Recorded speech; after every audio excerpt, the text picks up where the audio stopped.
안녕하세요. 상관제인 윤필 변호사입니다. 파산 면책에 관한 판례를 공부하고 있습니다. 2021년, 좀 시간은 지났지만 중요한 판결입니다. 2020-269704 면책 후 채무재해 승인 약정의 효력. 면책 후 이제 다시 약정하는 거죠. 갚겠다고.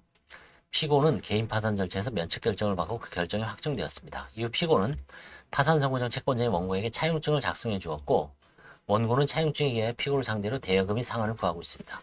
피고는 이 차용증은 기존 면책받은 채무에 관한 것이라고 주장하고 있습니다. 원심은 피고가 이 차용증에 의하여 새로운 채무 부담행위를 한 것으로 보아 면책의 효력이 이 차용증에 의한 채권에는 미치지 않는다고 판단했습니다.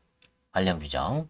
면책을 받은 채무자는 파산 절차에 의한 배당을 제외하고는 파산 채권자에 대한 채무의 전부에 관하여 그 책임이 면제된다. 판결 요지를 보겠습니다.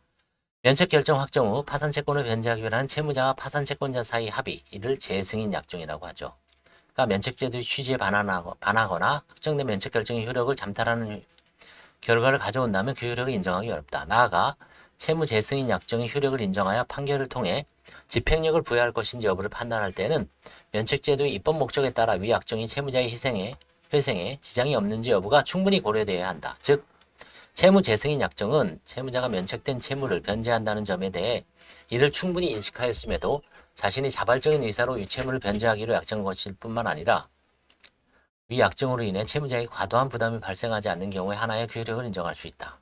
이때 채무자가 자발적으로 재승인 약정을 체결할 것인지 채무 재승인 약정의 내용이 채무자에게 과도한 부담을 초래하는지 여부는 채무 재승인 약정을 체결하게 된 동기 또는 목적, 시기와 경위, 재산의 수입, 재산 등 경제사상을 종합적으로 고려해 판단해야 된다.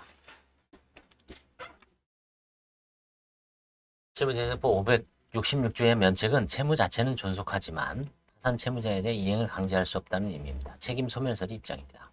면책된 채권은 통상의 채권이 가지는 소재기 권능을 상실하죠.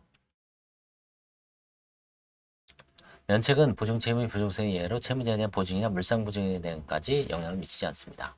개인 채무자에 대한 면책제도의 취지는 채권자들에 대해 공평한 변제를 확보함과 아울러 지급불능 상태에 빠진 재인 채무자에 대해 경제적 재기와 회생의 기회를 부여하고자 하는 데 있습니다. 면책 결정 전 채무 재승인 약정의 효력.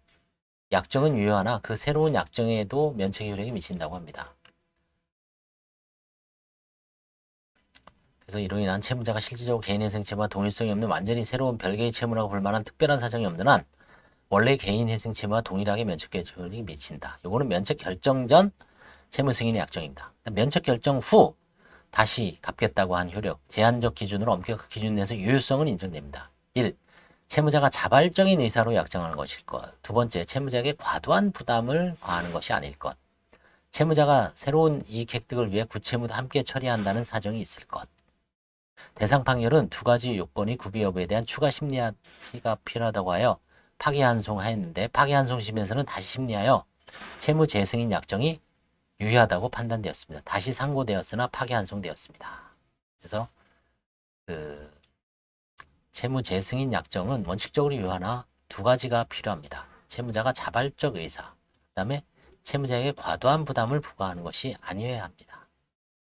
이상 채무 재승인 약정의 효력에 대한 판례를 살펴보았습니다. 감사합니다.